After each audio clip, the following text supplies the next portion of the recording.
What does living and working in different countries bring to your marketing career? And how do you make international marketing teams work? Welcome to episode 58 of the Employer Content Marketing Pod. I'm your host, Chris LeCant-Harwood, and I'm chatting with Keira Pintão, Senior Employer Brand Strategist at AMS. Keira has lived and worked in several countries over her career and worked remotely years before it became a necessity for us all. She's worked in international marketing teams for much of her career, so she's got plenty to share in this episode. Let's get on with the chat. Hi Keira, how are you doing? Really good, thank you. Thank you for having me. Good. The sun is shining in England. Say anything over 25 degrees, it's a heat wave. I hear there's what part of the world you're in? It's a bit hot as well. Yeah, a little bit warm here. So I am in a place called Azeitão in Portugal, which I don't expect anyone to have heard of, but it's a little village about 30 minutes outside of Lisbon, and it's a cool little place because we have a real mix of expats here. It's a bit of a hub for expats, lots of people who work from home, a lot of digital nomads are here, and so there's a real kind of international buzz in this very, very small village. But it's really hot. So at the moment, I think it's been over 40 degrees. There's kind of forest fires going on and all sorts. So very different to the UK, but a really cool place to live. Good stuff. Well, let's just do a bit of an intro. Tell us a bit about yourself, where you are now, and what you've done before. Yeah, absolutely. So my name's Keira Pintão, very Portuguese surname. Very nice. My husband is Portuguese, and I live here in Portugal. I am a senior employer brand strategist working at AMS, and I'm one of the leaders of our global employer brand advisory team. I've been in Portugal for about 3 years now, but prior to that have got a bit of a checkered history in terms of where I've lived and worked. So obviously we met when I was working in London at Havas People, but I've lived in Australia, Spain, Italy, Portugal, and I actually did a bit of a count for a bit of work trivia of how many times I've moved house, how many addresses I've had over my 6 years. Guess how many? 10, let's say. Double it. Oh wow, really? So yeah, I've moved a lot of moving boxes, a lot of addresses. My mum always jokes that her address book is full just with her scrollings out of all of my different addresses. But it's been fun, that's for sure. Right. So why 20? Why, as in not so much why have you moved every time, but why that thing of living and worked in so many places? Do you know, it's really interesting. I wrote a blog about this the last time so I'm 36 and I've taken 2 career breaks and had a mat leave in that time. So I'm a person that likes change. And I wrote a blog about this, about why I like things to change and why I feel like I always need to kind of be on the move. And I think I like that feeling of lasts. I like that feeling of like kind of walking down the street and going, this is the last time I'm going to do this. Because then when you remember it, when you remember it and when you think back to it, you have a really rose-tinted view of all these checkered experiences that you have, and that you remember them much more positively than you actually felt in that moment. So I like that, looking back and being, do you remember when we did this in Barcelona? And do you remember when we did this on a bike in Vietnam? And do you remember when we did this? And do you remember when we did that? I really like having those moments of reflection on all of the cool experiences that, and I say I'm talking about my husband and I have had in all of these places that we've lived. And I'm just really lucky enough that I've been kind of able to take the time out of work to do that traveling, or do it whilst I'm working, because as you said, I've been working from home since 2015. It's a long old time. Good. Yeah, it was when you were doing it, it was working from home was, I think if you ever said you're working from home, it was a bit of a surprise, like it would be. I'm going to the office now. You know, it's totally flipped around. Yeah, completely. Is there a bit of about all that change? Is that kind of you sort of about that reflection piece? Does it makes you appreciate where you are and you don't take things for granted so much, I suppose, because you are kind of making the most of the experience? Yeah, I think so. And I think when you're in that moment, you kind of embrace everything that it brings to you. So, anyone who has moved to a different country or, worked in a new team where it may be a completely different cultural makeup or has been traveling, you'll know that it's not fun all the time. In fact, there's some really difficult things that come with that. Whether that's moving into a new language, for example, moving to a place where you don't speak the language, it's really challenging, or getting your head around the bureaucracy of a new place. But I think if you've done it a few times, you know that passes, and that there comes a point when you're like, this is just an amazing experience, and think about all the things I'm learning, all the new people that I'm meeting, all the new cultural references that I have. And I think for me, I just feel really lucky to have had the opportunity to have experienced these things and been able to know that in the moment where things are tough, where they are difficult, that it'll be worth it in the end. And that just comes from having done it a lot of times. Having said that, I would say that now I'm a mum. I've got a son who's 20 months old. I feel like I'm so glad I've had all those experiences, but just for now, staying here and being, not on the move so much, bought a house for the first time, nice. It's a really nice place to be right now. But having said that, being able to go on holiday again is it's definitely a plus. So I'm glad that the travel restrictions seem to have alleviated somewhat. Yeah, too right. And it's actually, I suppose, where you are though is there's a quite a diverse community anyway, isn't there? So actually you're getting that kind of different people mixing with different people, and different perspectives and everything from where you are anyway. Yeah, it's amazing. I'm in so many WhatsApp groups with different groups of people, and that's a wonderful thing about living somewhere where there are expats, because you meet someone, they add you into a WhatsApp group, and then they introduce you to someone else. I mean, for example, on Sunday, I'm going to do a yoga class with a group of ladies. We have Americans, we have Russians, we have someone from Uruguay, we have someone from Germany. Like, it's a real mix of perspectives, and all different ages as well. And just being able to have conversations with people about their life experiences and their stories. It really helps me from a work perspective, because you get to think about how different people interact and what different people kind of take from their experiences and the way in which they tell their story. I just love getting to meet different people from all over the place, which is why, even though I might not be on the move as much as I have been previously, I still get to feel like I'm connected into different people, different cultures, both from the work that I do day to day, working in a global organization and with global teams, but even just where I live and with my friends. That's good. So you touched on some of the stuff already about working with people internationally. So clearly, personally, there's that meeting and mixing with so many different cultures brings some richness to your life, and makes you think about things in different perspectives, that kind of thing. Gives I suppose a broader world view. I suppose that's what world view is.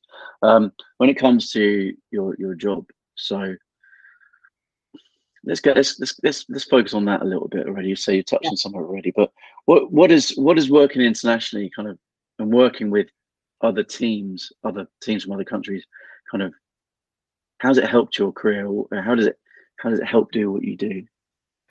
So I think for me, it's about experiencing different perspectives. And I think I feel really fortunate in my career to have worked in different places, being given the opportunity to probably push into roles that I, jumped forward in my career because I've moved to different locations.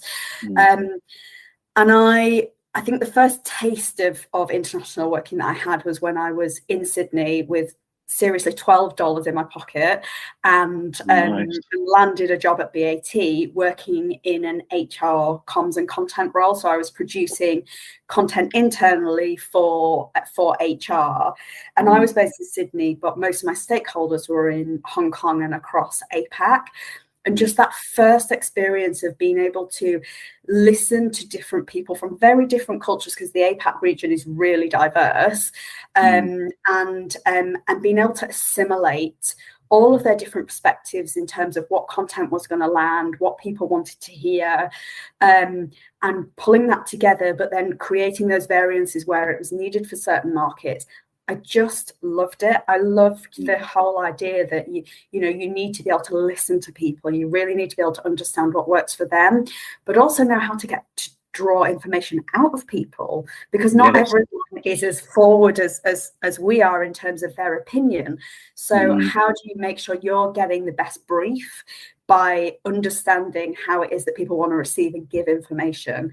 I think that's really helped my kind of emotional intelligence in terms of just understanding both my teams, my stakeholders, but also audiences. And in the work I do now, talent, what do talent want to hear? What's the best way that they're going to receive that information? So it really helps to understand the way in which to communicate is ultimately. And then I think I then moved back to London with BAT into a different comms project role.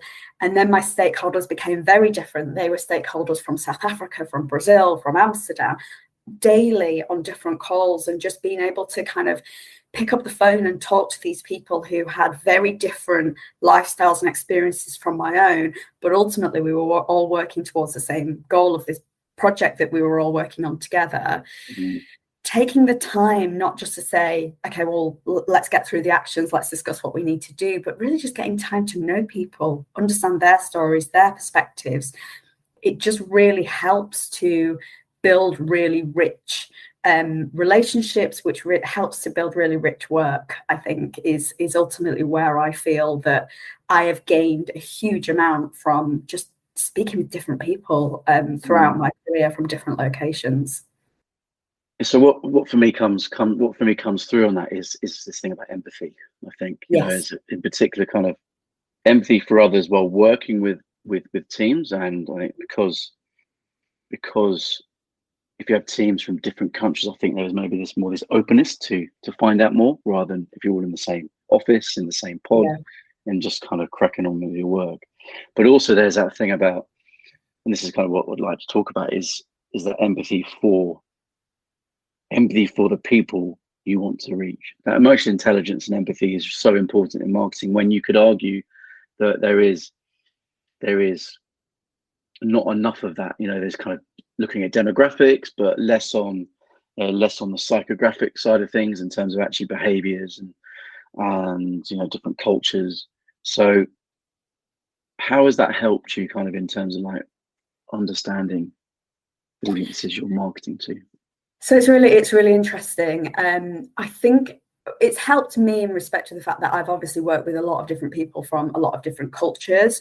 So in building a really good working relationship with your client to understand what they need to then communicate to their audiences has been and I'll give you a live example of this. So just this week I was speaking to a new client from Israel, and there was me and another British person on the phone, and she felt like she had to stop and pre-apologize for the fact that she interrupts, because in Israel that's not rude.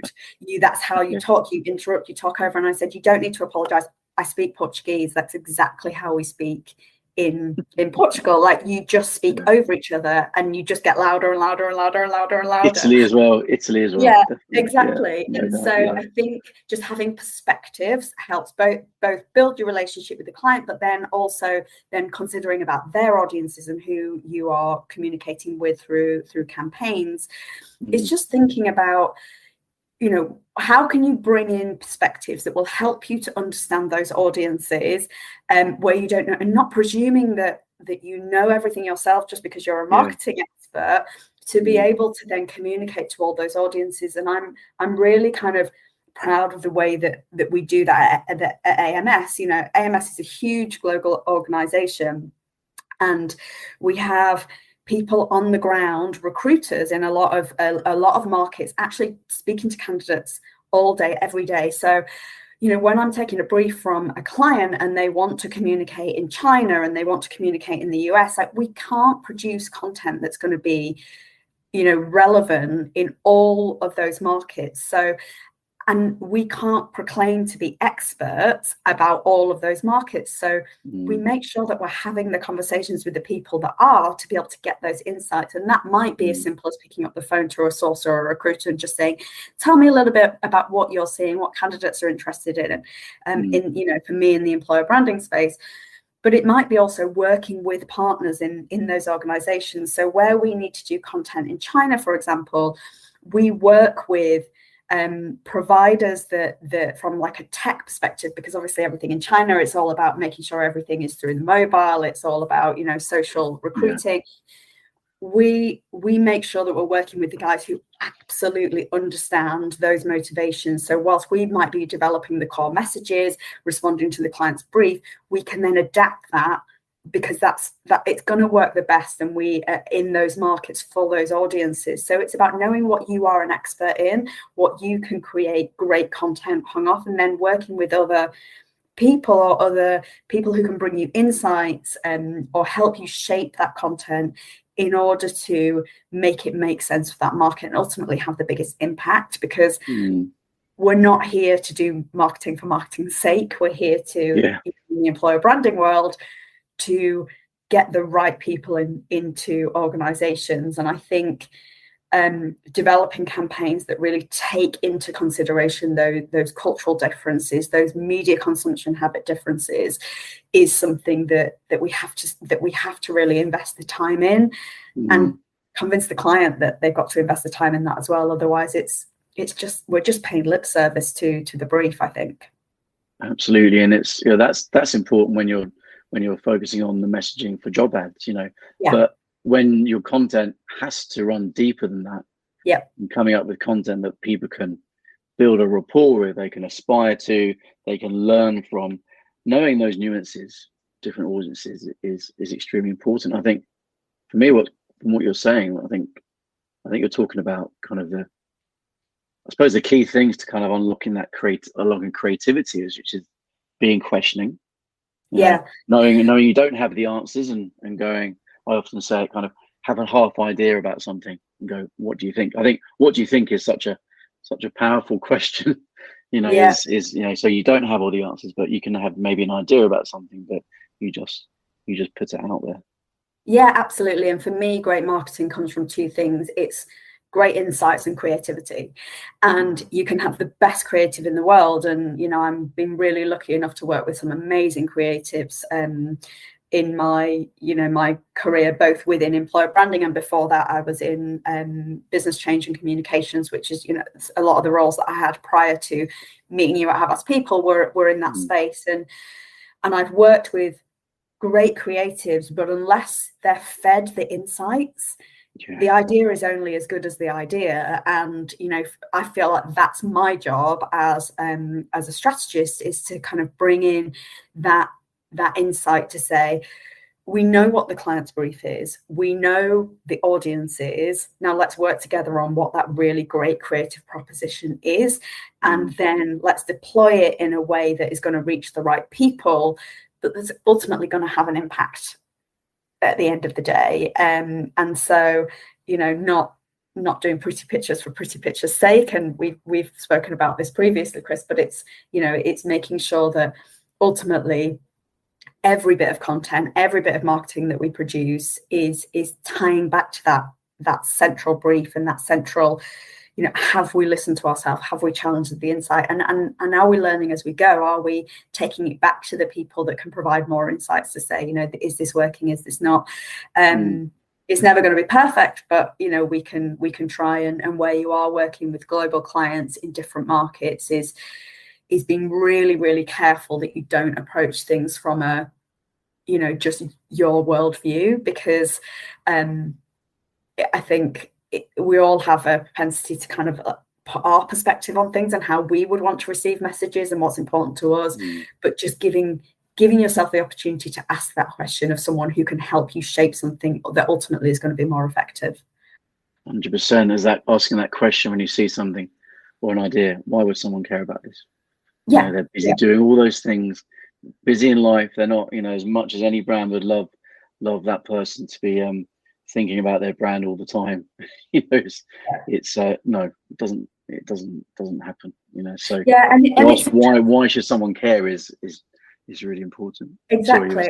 And it's really interesting because and I think this is true of all people who work in kind of comms or marketing, is for us, I think it seems quite straightforward. You're like, well, this is how I would want to receive information, so let's disseminate everything that you want to say into those key messages and make sure we hit them to the audiences at the right time. But for anyone who's not in our space, it's really difficult to think like that. And so I think our job as marketeers, as content creators, is to really help our clients to really focus on what's important. And we do that by understanding their audiences better than they do, and helping them to really focus on, it's not what you want to say, it's about what someone wants to hear. And getting that balance right is you can only get that balance right if you understand the audiences and all the kind of cultural things that are wrapped up within that when you're working on global campaigns. It's it's always a learning. Definitely. Always learning something is important. I think that humility which comes from emotional intelligence and is, I think, important. Is that goes back to that questioning thing, doesn't it? So we talked about kind of working on, actually, tell you what, we have touched on working on international project scenes a little bit, but let's kind of and this might flow into my next question, so we may not need the last question, but with working on with international teams, kind of, how do you make it work? People of different time zones. We talked about different attitudes and all that stuff, but how do you make it work? Connectivity. And it seems like a really obvious thing, but I think I've worked from home, as I said, since 2015. So for me, it's not a challenge. I think when the pandemic hit, for a lot of people, suddenly being at home, not kind of having those water cooler moments in the office was a real challenge.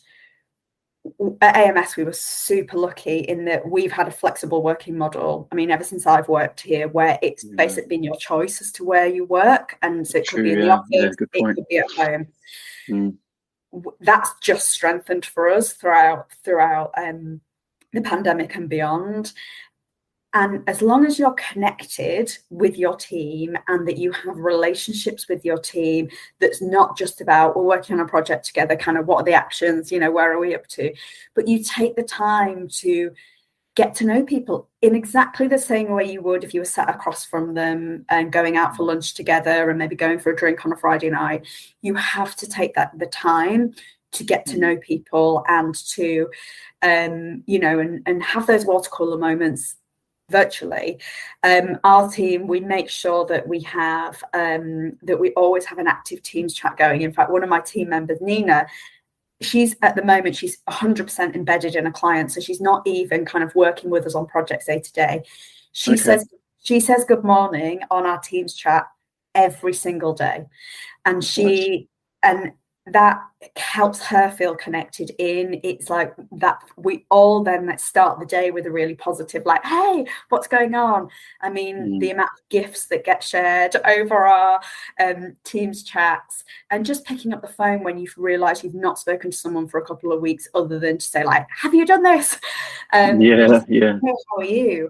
And asking questions, being curious about what people do. We had a Teams call, like a group call yesterday, and we're currently working on a campaign for a client that they wanted. It's a pharma client, and traditionally their content has been very kind of serious and been very dry, and they wanted to have a bit of fun. So what we found is a load of people within the organization that are really talented outside of the work that they do, bringing medicines cool. to the world. And we've had a really cute guy that plays like a traditional guitar. We've got a golfer. And we've made these really sweet videos of them kind of bringing the other side of their talent to the thing. So we kind of said, well, if we were to do that campaign for ourselves, what would everyone's talents be?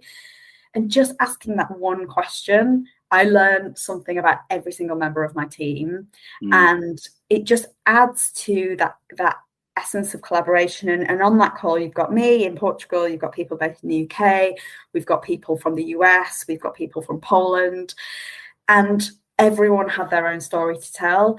And that just means that the next time we're working on a project together, you could be like, oh, how's the fixing up your vintage car going? It all helps. So for me, it's irrespective of where people are. It's irrespective of what culture they're from. It's about getting to know each other, making sure that you feel connected, because the best collaboration and ultimately the best results are going to come from knowing each other and being on the same page. And you don't have to be in an office to do that. And I think the other point on that is, increasingly, people are going to want to work in the way that I do. People are going to want to work from home, where they want to be, and not necessarily near to an office. And companies are having to respond. The demand for talent means that if you want to get the best designer, if you want to get the best digital talent, if you want to get the best project manager, you're not necessarily going to get them within a commutable distance of your location. So how do we create international teams that might be so diversely spread like mine are, but yet still work together in a really positive way? And that has to be down to having the right technology to enable that, but also the right culture that makes people feel like they're part of a team, even if they've never physically met in person.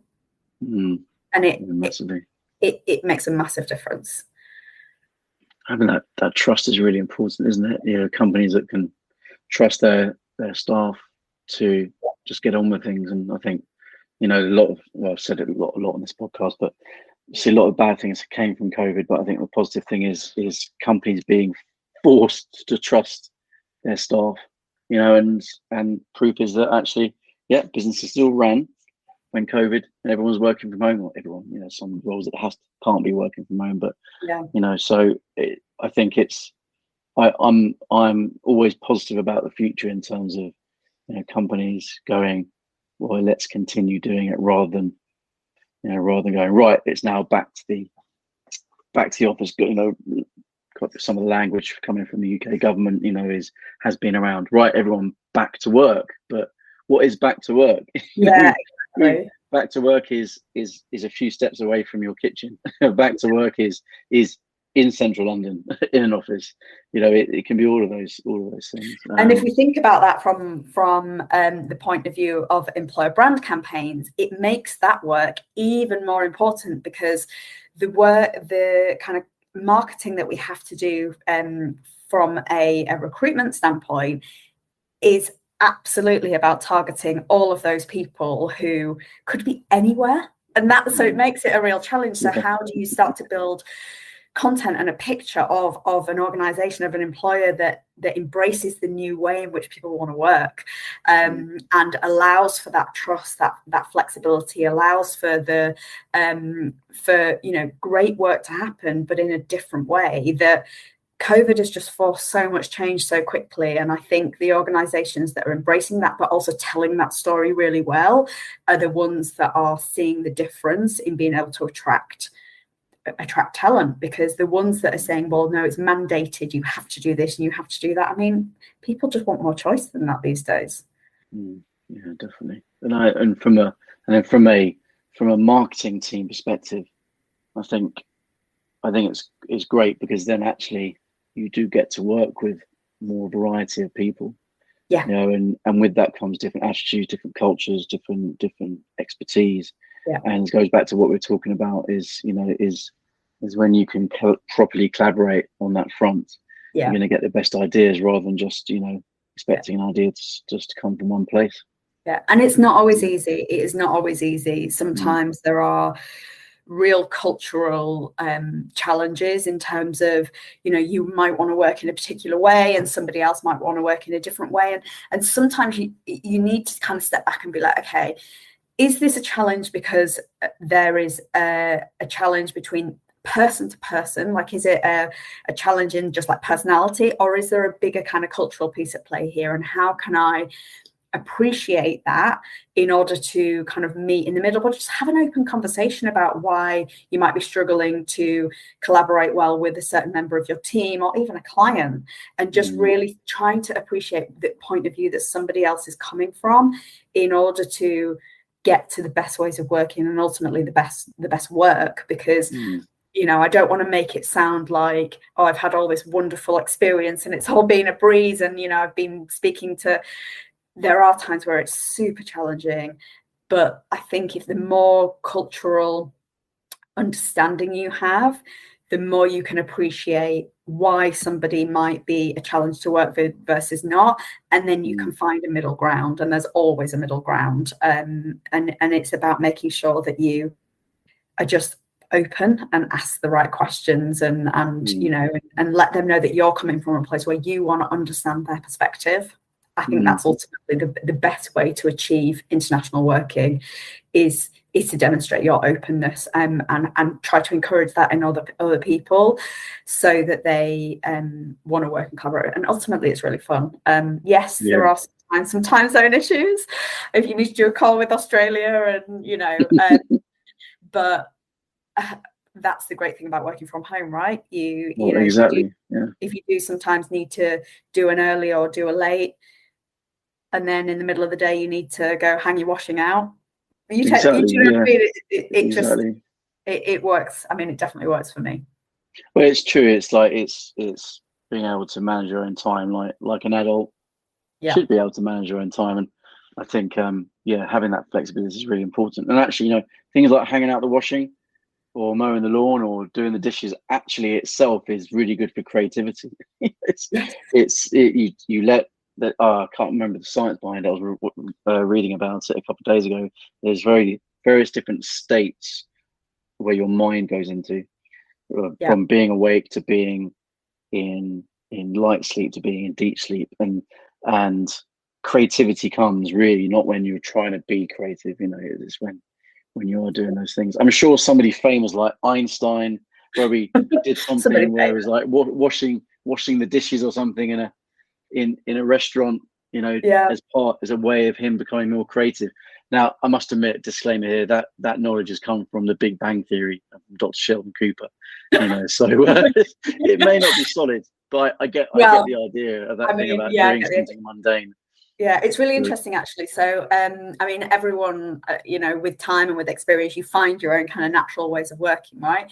But I find for me, if I, in the morning, do a little check of like emails, just double check I've remembered like what time my first call is and who I'm speaking to. But then I walk my son to nursery, and just that 20-minute walk just makes such a difference in terms of kind of being able to think about, I might be on a call later and suddenly like the key messages of what I need to get across, or, I need to write a creative brief, or I need to review some creative work. Suddenly that it just comes to me in those moments where I'm walking to and from. Whereas if you just sit straight at your computer, that is the danger of working from home, is that you wake up, grab a cup of coffee, log on, and you're still there at midnight. And yes, we all have days, but with working from home and with working internationally where you are, at the end of your day, the US team are on, and, then you've got someone pinging you at 8 o'clock in the morning from Singapore or wherever. You have to have discipline to say what's going to work for me. And as long as you're being really open with your team around, I can't do this, like I'll be, that we may have a deadline, but I've got to go put my child to bed, I'll be back in an hour. You just have to be really disciplined with yourself, know where your boundaries are, know what works for you, and that's always the biggest guidance to the more junior members of my team, is like, you don't need to tell us where you are every single minute of the day. As long as you are not, as long as you're managing your time, you're getting your work done, but having a life, it's fine. it's fine. Just, you know, true. we just want to see the outputs. We don't want to see the box ticking of, I mean, of course we have to do timesheets. Everyone in our world, absolutely. You, Chris, needs to do timesheets. Oh, I impose timesheets on myself as soon as I start. Amazing. Yeah, absolutely. Gotta know what I'm doing. Absolutely. Yeah. But it comes with, and for some people, the last couple of years will have been a real challenge.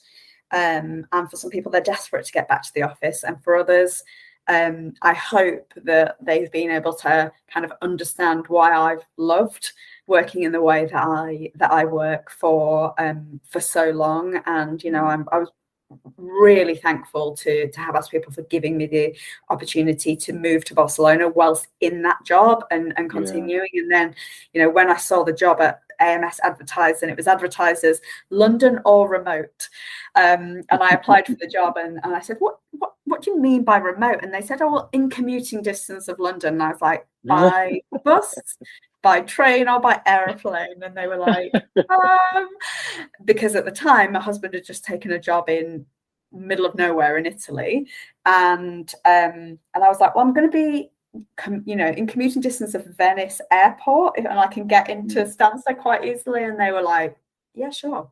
I mean, that's amazing. Well, actually, no, and kind of something that's come to mind when we were talking is what's something that's running through a lot of this is actually having those conversations with people that you might think are difficult, but actually on hindsight they're not difficult. Whether it's I can't do this at a certain time, or you said this in terms of where the work will be in terms of remote working, and I said, well, how about this, or questioning whether is this something our audience wants, or is there something that I'm doing that can help, you know, or is something I need to change? All of those things can be perceived as difficult conversations, but once you've had the conversations, they're actually not as difficult as you thought they would be.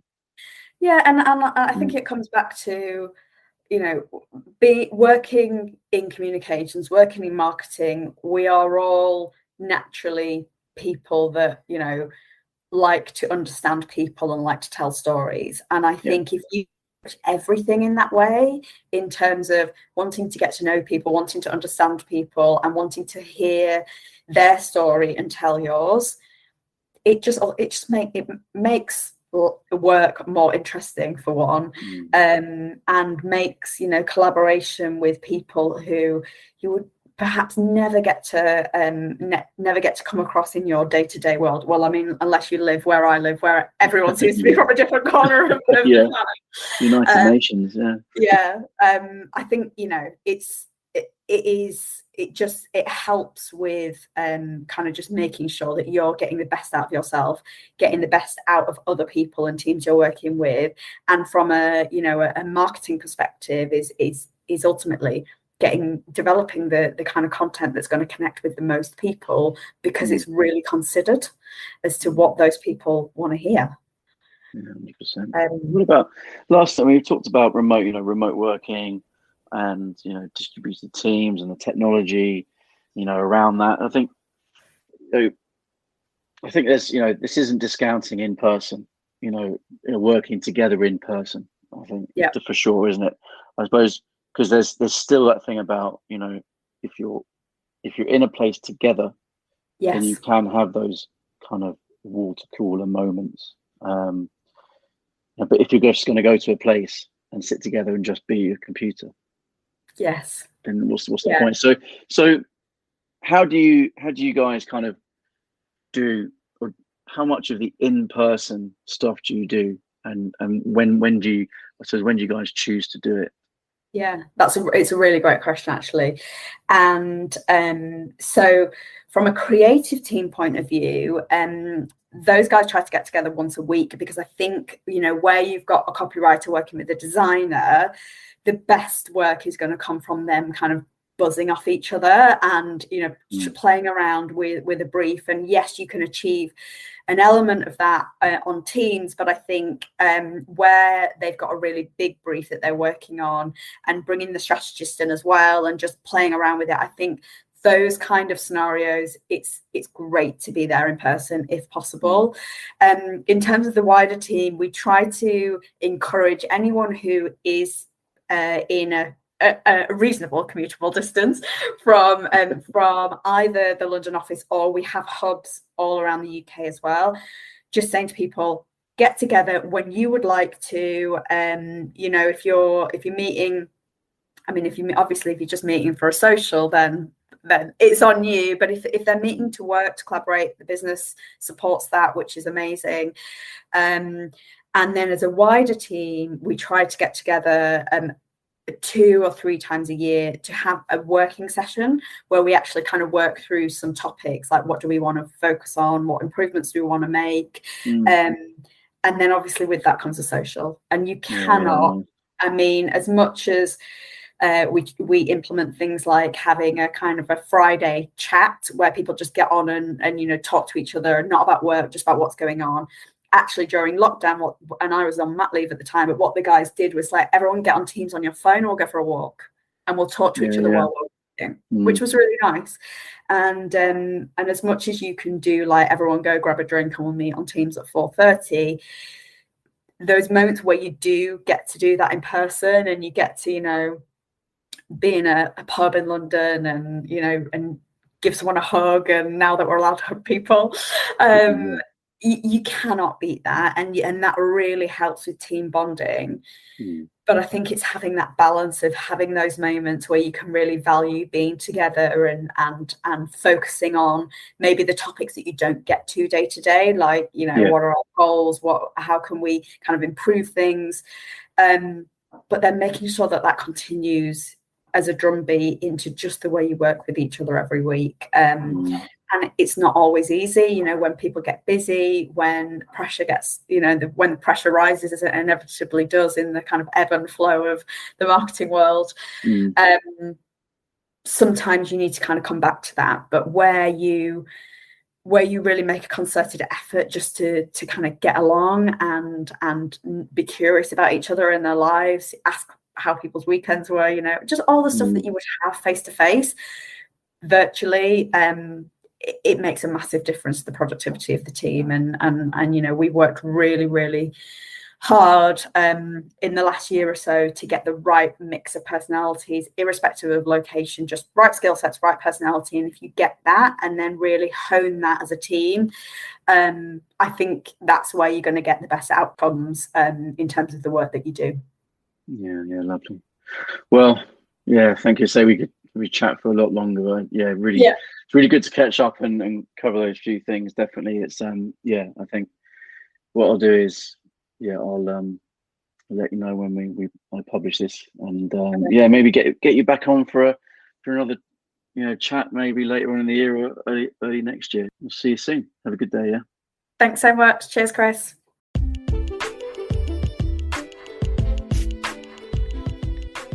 Thanks for listening. Hope you enjoyed the chat. If you did, feel free to subscribe to get future episodes, and please do share the podcast with others. It really does make a difference.